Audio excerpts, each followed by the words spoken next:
So I've got this accountability partner, and we're kind of responsible for keeping each other on the straight and narrow, and setting and keeping on goals and stuff like that. With your emotional, manly lives. And the burning, soul-piercing question that he asked me this morning was, how come there's not a This Week in School video?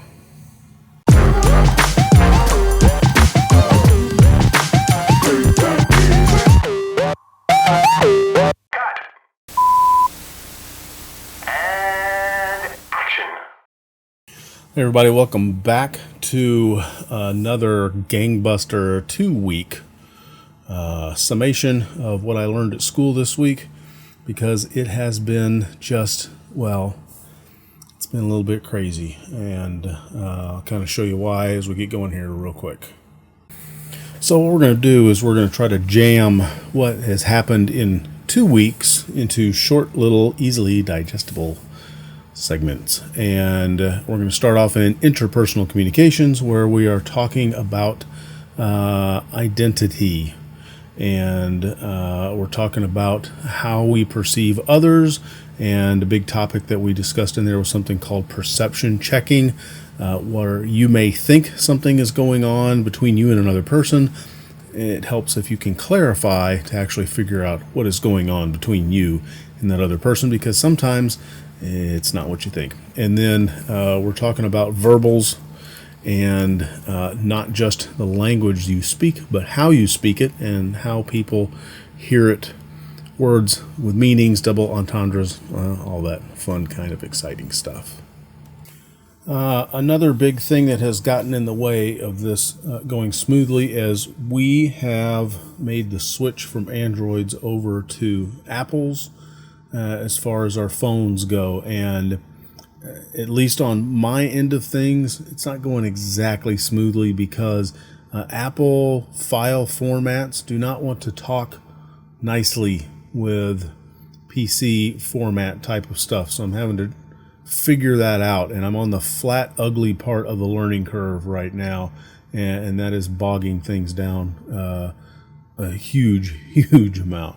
Math for technologists, we're doing word problems, and they're just like word problems from hell.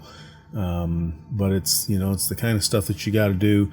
We are also working on ratios and proportions. We are working on division and multiplication values of equality.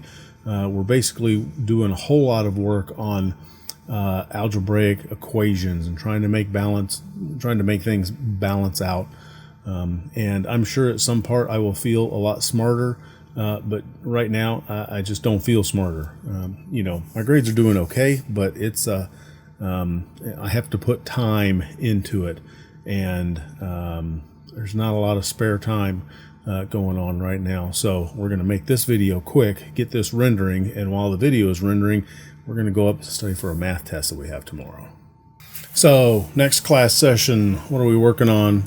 We are working on locating the holes in the bench block, and we've got the assortment of center drills or spot drills, getting our drills all selected. We get our holes in the right section. Then of course we have to go through and we have to burr all of that, because you will get dinged if you have a sharp edge on any of your holes.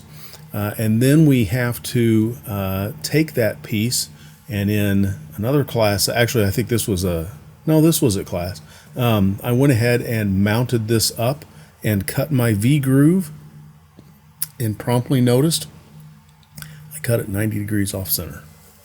Not off center. I wrote, it's supposed to be like this. I cut it like this. No bueno. But it's just kind of the way it goes sometimes. You get confused and you get excited because you get things set up, and then you get the deed done, and then you notice, I did it wrong. Now, for a short period of time, I was afraid that I had my holes flipped, because there are asymmetrical holes around there. I was afraid that I had looked at the print wrong and flipped it side to side, which would have meant I would have had 8 holes out of place, which meant I would have gotten dinged for 8 things being wrong. Now, I guess the upside is I have one feature that is incorrect versus 8. So, I guess I'll have to live with that. But that's how you learn, as we keep saying, and I keep trying to tell you guys, it's not about the mistakes that you make. It's about how you recover. And, we'll take our lumps. So the next thing that we're doing on the bench block is we're doing the knurling operation. And that is where you put that rough finish that allows you to grip the outside of a tool, or in this case, a bench block, so that you can hold on to it. Now, that is a displacement operation, which means you are taking those little roller fingers and you are squeezing down, pushing that metal out and up. You're pushing the metal away from, as it's pushing down, it's moving that metal like this to the other side, and therefore it's making it a little bit taller. And oil that helps remove all the chips on it. And then this stupid phone, I try not to shoot video when I'm at when I'm in class. That's not what I'm there to do. But as I'm trying to frame this shot up, this stupid live view thing that keeps popping up on my phone recorded this, and so we're just going to loop it a little bit, and that's what you see. So that was not intentional. That is accidental video that makes life exciting, I guess. And then the 1, 2, 3 blocks came back from heat treat, and they look like they've been sitting out in the yard for a week. So we took those over to the sandblaster, and we got all of the rust and whatever detritus that is that's sitting on top of there. And then we proceeded to go over to the surface grinder. And the first thing that we do is we grind off the top part of the 1, 2, 3 block that has the countersunk hole in it, because that hole is a finite amount. And if I take too much off of that face, then then the cap head screw that goes in that hole could conceivably protrude out above the top, and that's no bueno. That is not the good, because you don't want to have to try and rework the bottom of that hole, since it's been case hardened. So now it's a hardened piece of steel. So we start on surface grinder. We start at 1 thou at a time. And then when we start getting close, then you take it down to 1/2 thou, and then you take it down to, 1/10 of a thou for your little final spark passes. And once you get the front and the back of it done, then you start doing the 3-inch edge on this angle plate jig, and then you do the 2-inch side on the angle plate jig, and then you take those over and you measure them. So you want to make sure that the tolerance we're asked to hold is plus or minus 2/10 or 2/10,000ths of an inch parallel for those sides, and I was within 1/10, so that's acceptable. So we just have to finish grind them to final dimension. And then, of course, the home front. At one point, I'm wishing that I had this car for gas, because the truck is a little thirsty. And then we finished cleaning out the garage so Mrs. Rattlecan can get her back inside, because apparently her car is allergic to the elements. And she prefers for it to be inside. And then as I was attempting to do math homework, my cat apparently was trying to eat my arm. I don't know what's going on with him. And then it became Father's Day. And for Father's Day, we sat out on the back porch and had meat, potatoes, and cheese. It doesn't get much better than that. And then, a surprise acquisition that we got over the weekend was this unfinished grinding block from one of my local buddies, a fellow bass player, and he's a machinist guy. I'm just a machinist student.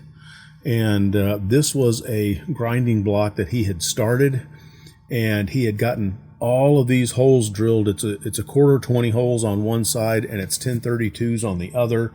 And this was his first attempt. And when he got done with them, his supervisor said, "You did drill those oversized using an H7 because they're going to shrink during heat treat." And he's like, "Nope, I did not."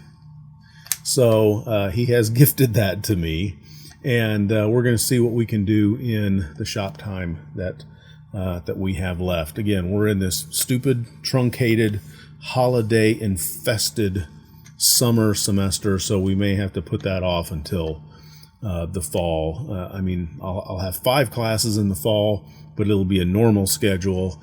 I won't be doing this twice a week for 4 hours for 8 weeks.